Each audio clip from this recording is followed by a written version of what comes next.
అందరికీ నమస్కారం. నా పేరు విపర్తి కృష్ణ, ఏపీ వీడబ్ల్యూఎస్సీ జేఏసీ రాష్ట్ర సెక్రటరీ జనరల్. నిన్న ఇరు జేఏసీలకి ప్రభుత్వంతో చర్చలు ఉన్నాయని చెప్పి ముందు రోజు కాల్ చేయడం జరిగింది. దానికి అనుగుణంగా మేము నిన్న విజయవాడ చేరుకోవటం, పొద్దున్న 9:30-10 మధ్యలో ఫోన్ వచ్చి చర్చలు ఈరోజు లేవు, మళ్ళీ ఫోన్ చేస్తామని చెప్పడం జరిగింది. ఇదే విషయం అవతల జేఏసీ కూడా రావడం జరిగిందని చెప్పి తెలిసింది. తర్వాత అసలు ఎందుకు చర్చలకని పిలిచి ఎందుకు క్యాన్సిల్ చేశారు అనే విషయం మీద ఎడిషనల్ కమిషనర్ గారిని అడగటం, వారు 1 గంట ఆ ప్రాంతాన్న ఫోన్ చేసి ఇమీడియట్గా సెక్రటరీకి రమ్మంటాం, ప్రిన్సిపల్ సెక్రటరీ గారితో మీటింగ్ ఏర్పాటు చేయడం జరిగింది. మేమేదో వారిని ప్రాధాన్యపడితేనో లేకపోతే అపాయింట్మెంట్ కోసం పాకులాడితేనో ఇచ్చింది కాదు. మనం ఒక కార్యాచరణతో, మీరు ఒక కార్యాచరణతో ఓ నోటీస్ ఇచ్చున్నాం. ప్రభుత్వాన్ని 15 రోజుల నోటీస్ పీరియడ్లో మేము అడిగిన డిమాండ్స్కి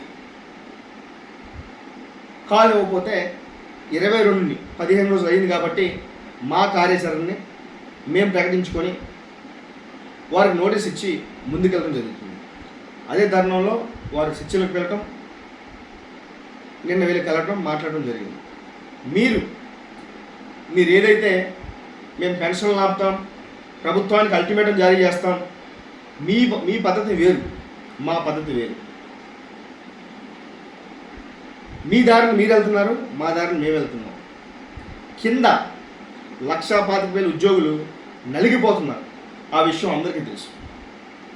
ఇక్కడ మేము గొప్ప, ఇంకోడిని ఎవరినో తొక్కేస్తున్నాం, ఇంకోడిని ఎవరినో తొక్కి పైకి రావాల్సిన గతి పరిస్థితి మాకైతే లేదు. 6 సంవత్సరాలుగా మేము ఎవరు ఎలా తిరిగినా కించపరుచుకునే మాటలు, ఇష్టాసరంగా కామెంట్స్ ఈ 6 సంవత్సరాలుగా ఏ ఉద్యోగి చూసింది లేదు. ఈ గత 2 నెలల నుంచే ఎందుకు, ఏం ప్రయోజనాల కోసం అంటే మా మీద బుర్ర జల్లి మీరు ఎస్టాబ్లిష్ అవ్వాలనుకుంటున్నారా? అసలు మీరు అడిగితే మాకేంటి బాధ? మాకేం పదవుల మీద, ఇదేం ప్రధానమంత్రో సీఎంఓ కాదు కదా. మీరే అంటున్నారు కదా పదవుల కోసం ఎవరున్నారు? మాకు పదవులు ముఖ్యం కాదు. నిన్నే చెప్పాం. వైజాగ్ మీటింగ్లో 2 జేఏసీలు ఒక ఉమ్మడి కార్యాచరణ వెళ్ళాలి అనుకున్నప్పుడు 2 జేఏసీలు కలిసి ఒకటి ఎందుకు అవ్వకూడదనే అంశం వచ్చినప్పుడు మీ నుంచే మేము ఉండవు, మీరు ఉండొద్దు, ఒకే జేఏసీగా ఏర్పాటు చేసుకుందాం, ఒక న్యూట్రల్ పర్సన్ పెట్టుకుందాం అని చెప్పి పిలుపునివ్వడం జరిగింది. అదే దాని మీద నిన్న మిమ్మల్ని అడిగినప్పుడు మీరేం చెప్పారు? 2 జేఏసీలు వద్దు, మేము పదవులు వదులుకుంటాం, మాకేం పదవుల మీద వ్యామోహం లేదు, మేము ఏ విధంగా ఉద్యోగం కోసం నిలబడాలో మాకు తెలుసు, మీరు వదులుకొని న్యూట్రల్ పర్సన్ పెట్టి ముందుకు వెళ్దామని అడిగితే మీరేం చెప్పారు? మేము మా పెన్షన్స్ లాగా మేము ఆపుదామని మాట ఇచ్చేసాం. ఫస్ట్ ఏమో ప్రతిపక్షం, అధికార పక్షం 2 ఉండాలి, 2 జేఏసీలు ఉండాలని మీరు చెప్పారు. అంటే వైజాగ్లో ఇచ్చిన మాట వెనక్కి తీసుకుంటారని నేను అడిగితే మీరేం చెప్పారు? అలా కాదు, మేము పెన్షన్స్ ఆపుతామని మాట ఇచ్చేసాం, మీరు పెన్షన్స్ ఆపుతారంటే 2 కలిసి పనిచేద్దాం అంటున్నారు. అదేంటి అంటే పెన్షన్స్ ఆపుతామని మాటిస్తేనే కలుపుతారా? పెన్షన్స్ మేము ఆపాం, మా స్టాండ్ ఇదే. ఉద్యోగి ఎట్టి పరిస్థితుల్లో నష్టపోకూడదు. వాడు ప్రాబ్లమ్స్ వచ్చి ఎంప్లాయీస్ అని చెప్పి మనం పోరాడుతున్నప్పుడు ఆ ప్రాబ్లమ్స్ నెరవేర్చాలి, ఏ విధంగా సాల్వ్ అవుతుందో చూడాలి. అంటే అధికారులు చెప్పింది మీకు అది ఎటకారంగా ఉందా? ప్రిన్సిపల్ సెక్రటరీ కాటమనేని భాస్కర్ గారు 2 గంటలు టైం ఇచ్చి వారు అన్ని విషయాల గురించి చర్చించి అన్నీ మాట్లాడారని మేము చెప్తే మీకు అది ఎటకారంగా ఉందా? ఈ రోజు ఉంటాడు, రేపు ఉండరేమో ఆ ప్లేస్లో అని చెప్పి కాటమనేని భాస్కర్ గారు మీరు అంటున్నారు కదా. అంటే ఆయన 2 గంటలు కూర్చొని అవకాశం ఇచ్చిన ఆయన్ని మీరు అంత చులకనగా కించపరచాల్సిన అవసరం ఏంటి? గట్టిగా మేము మాట్లాడగలం, నోరుంది కదా అని ఇష్టాసరంగా మాట్లాడటం పద్ధతి కాదు. భయపడి ఎవడో మేమేమి పెన్షన్ ఆపమని చెప్పట్లా. మేము ఆపమని చెప్తుంది ఉద్యోగి నష్టపోకూడదని. మీరు విజయవాడలో ధర్నా చేశారు, అప్పుడు పెద్ద నాయకులు పెద్ద సంఘ నాయకులు అన్నారు. కేఆర్ సూర్యనారాయణ గారు వచ్చినప్పుడు మీరెందుకు ఆహ్వానించారు? తర్వాత మీరెందుకు వీడియో చేసి కేఆర్ సూర్యనారాయణ గారి గురించి సార్ మాట్లాడారు, పైన ప్రభుత్వంతో మాట్లాడతారని ఎందుకు మాట్లాడారు? నమ్మకం ఉండబట్టే కదా. మరి ఆయన ఎందుకు అప్పుడు ఆహ్వానించారు? అప్పుడు గోబ్యాక్ అనొచ్చు కదా. అంటే అప్పుడు ఆయన ఆహ్వానించినప్పుడు ఓకే, ఆయన మీ మీటింగ్లో స్పీచ్ ఇచ్చినప్పుడు ఓకే, తర్వాత కించపరుస్తారా? ఇదేం సంస్కారం? సెక్రటరీకి వెళ్ళి వెంకటరామని కలిసినప్పుడు అప్పుడేమైంది? అప్పుడు ఆయన కలవచ్చు. మీరు ఆయన ఆ పెద్ద నాయకుల మీద మీకు ఆ స్టాండ్ ఉన్నప్పుడు ఎందుకు కలిశారు? తప్పు, చాలా తప్పు. మేము ఇప్పుడు చెప్తున్నాం, మాకు ఏ పదవులు అవసరం లేదు. మేము ఏ విధంగా ముందుకు వెళ్ళాలో మాకు తెలుసు. మీరు కామెంట్స్ చేసుకుంటారో మమ్మల్ని కించపరుచుకుంటారో అది మీ సంస్కారానికి వదిలేస్తున్నా. మా స్టాండ్ ఒకటే, ఎట్టి పరిస్థితుల్లో ఉద్యోగి ఎక్కడ ఇబ్బంది కలగకుండా చూసుకునే బాధ్యత మాది. ఒక ఉద్యోగ సంఘ నాయకుడిగా ఉన్నామంటే ఉద్యోగ భద్రత చూసుకోకుండా 1,25,000 మంది ఉద్యోగుల్లో దాదాపు 90% మంది బిలో పవర్టీ లైన్ ఫ్యామిలీసే. ఉద్యోగం కోల్పోతే వాళ్ళ కుటుంబానికి ఎవరు సమాధానం చెప్తారు? అంటే ఉద్యోగాలు తీసేస్తారా అంటారు. ఉద్యోగాలు తీస్తే ఎవరు సమాధానం చెప్తారు? మీరు విజయవాడలో ధర్నా చేసినప్పుడు సర్వేలు చాలామందికి ఇప్పటికీ ఇంక్రిమెంట్స్ రాలేదు. అలాంటిది ఉద్యోగాలు పోతే ఎవరు తీసుకొస్తాడు? ఆవేశంగా నేను మాట ఇచ్చేస్తే 1,25,000 తరఫున మీరు ఎలా మాట ఇచ్చేస్తారు? 1,25,000 ఉద్యోగుల తరఫున మీరు ఎలా మాట ఇచ్చేస్తారు? ప్రభుత్వం ఓకే, నిన్న మమ్మల్ని పిలిచింది, మమ్మల్ని పిలిస్తేనే వెళ్ళాం. నిన్న కారు దిగిన తర్వాత మీకు అదే చెప్పా. ఎవరైనా సభ్యులు మాట తేడా ఉండొచ్చు, నేను చెప్తున్నా, పిలిస్తేనే వెళ్ళాం, మమ్మల్ని పిలిచింది. మిమ్మల్ని పిల్లలేదంటే ఎందుకు పిల్లలేదు? మా నోటీస్ ఎజెండా పాయింట్ ఒకటి, మీ నోటీస్ వేరే ఉంది. ఏమో ఎందుకు పిల్లలేదు వాళ్ళు అడగండి వెళ్ళి. అంతేగాని ఇష్టాసరంగా మాట్లాడాలంటే ఇది పద్ధతి కాదు. ఎంప్లాయీస్ ఒకటి అర్థం చేసుకోవాలి, మేము దేనికి వ్యతిరేకం కాదు. మా ప్రభుత్వం నిన్న 2 గంటలు చర్చల్లో నోషనల్ ఇంక్రిమెంట్ల గురించి, ఎట్టి పరిస్థితుల్లో ఫినాన్స్లో కొన్ని క్వైరీస్ ఉన్నాయి, నేను ఫినాన్స్ డిపార్ట్మెంట్తో మాట్లాడతాను, ఇన్ కేస్ ఫినాన్స్ డిపార్ట్మెంట్లో యాక్సెప్ట్ చేయకపోతే ఖచ్చితంగా ముఖ్యమంత్రి గారితో మాట్లాడి మీకు సోషల్ ఇంక్రిమెంట్ ఇచ్చే బాధ్యత నాది అని చెప్పి కార్పొరేషన్ మాస్టర్ గారు చెప్పడం జరిగింది. 2, సెలవు దినాల్లో పండగల్లో ఇష్టాసరంగా ఉద్యోగులను ఇబ్బంది పడే విధంగా మమ్మల్ని అధికారులు ఇబ్బందికి గురి చేస్తున్నారు, ఖచ్చితంగా రావాలని చెప్తున్నారని చెప్పినప్పుడు ఎట్టి పరిస్థితుల్లో కూడా సెలవుల్లో పండగ దినాల్లో మీరు ఆఫీస్కి వెళ్ళాల్సిన పని లేదు. మీకు ఎవరన్నా పని ఒత్తిడున్నా, ఎవరన్నా ఇన్ కేస్ ఆ రోజు రమ్మని చెప్పినా మా సెక్రటరీ గారు చెప్పారని చెప్పండి, ఎవరన్నా మిమ్మల్ని ఇబ్బంది పడితే నా దృష్టికి తీసుకురండి అని చెప్పిన మాటను తప్పుపడతారా?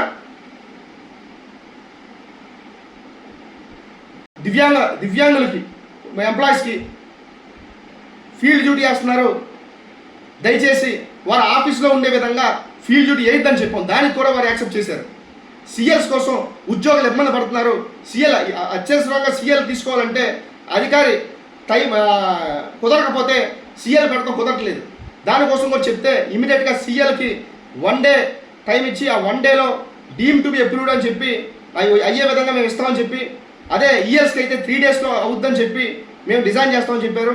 మొన్న ట్రాన్స్ఫర్స్లో కూడా చాలా వరకు ఎంప్లాయీస్ ఇబ్బంది పడ్డారు, లెటర్స్ ఉంటే కానీ ట్రాన్స్ఫర్ చేయని పరిస్థితి అని ప్రిన్సిపల్ సెక్రటరీ గారి దృష్టికి తీసుకెళ్ళినప్పుడు ఎట్టి పరిస్థితుల్లో నెక్స్ట్ నుంచి టీచర్స్కి ఇచ్చే విధంగా ట్రాన్స్ఫర్స్ పెట్టాలని చెప్పడం, వారు దానికి ఎట్టి పరిస్థితులు అలాగే చేసే విధంగా మేము ఒక డిజైన్ చేస్తాం, వెబ్ యాప్ ఆప్షన్స్లో డిజైన్ చేస్తామని చెప్పడం జరిగింది. మ్యూచువల్ ట్రాన్స్ఫర్స్ కోసం స్పౌస్ ఇస్తాం, మ్యూచువల్ ఇంటర్ డిస్ట్రిక్ట్ ట్రాన్స్ఫర్లో స్పౌస్ కేటగిరీ ఇస్తాం. మ్యూచువల్ అనేది కొంత ఫినాన్షియల్ లాబింగ్ జరుగుతుంది, అది ఏం లేకుండా చూసుకొని వాళ్ళకి కూడా కల్పిస్తామని చెప్పడం జరిగింది.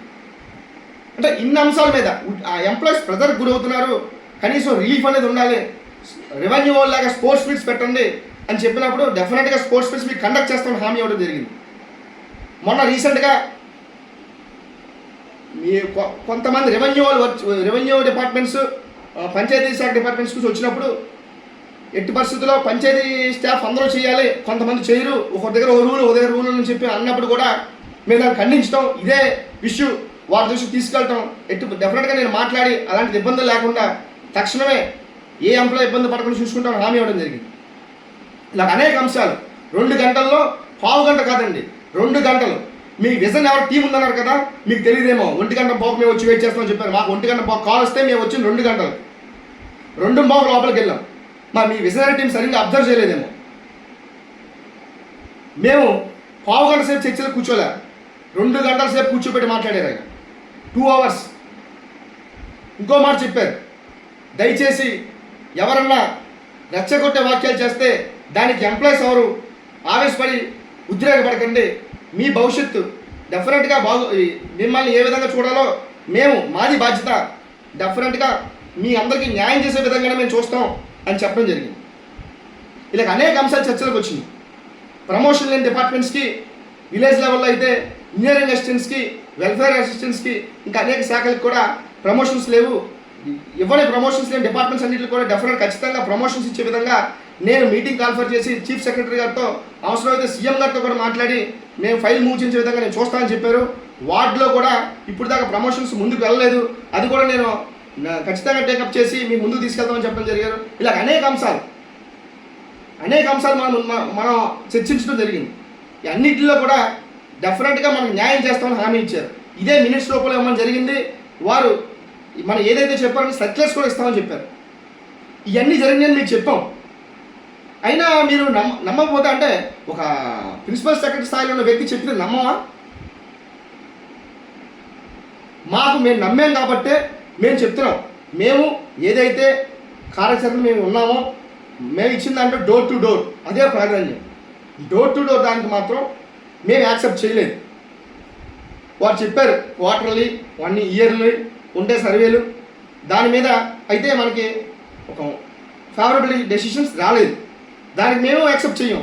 సార్ని చాలాసార్లు మేము అడిగాం, సార్ ఎంప్లాయ్ చాలా నష్టపోతున్నాడు, చాలా ఇబ్బంది పడుతున్నారు, ఇంటింటికి వెళ్తుంటే టీచర్స్ ఉన్నారు, వాళ్ళ ఇంటింటికి సర్వేలు కానీ లేకపోతే ఈ స్కూల్స్లో టాయిలెట్స్ ఫోటో తీసినప్పుడు మా ఆత్మగౌరవం దెబ్బతింటుందని చెప్పి ఒక లెటర్ రిలీజ్ చేసినప్పుడు వాళ్ళు మినహాయిస్తున్నారు. మరి మమ్మల్ని మా ఆత్మగౌరవం దెబ్బతింటుంది అనే విషయం కూడా వాళ్ళు చెప్పడం, మరి ఖచ్చితంగా ఇది మీరు ఆలోచించవలసిందిగా కోరుతున్నాం.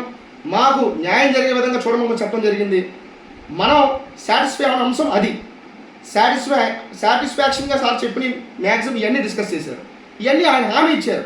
ఆయన స్థాయి వ్యక్తి చెప్పిన తర్వాత మనం ఎలా నమ్మకుండా ఉంటాం? అదే చెప్పాం, అంతే తప్ప మాకే సన్నాయి నొక్కులు నొక్కడానికో లేకపోతే మేమేదో అక్కడికి వెళ్ళి లాలూచి పడ్డానికో మాకేంటండి అవసరం?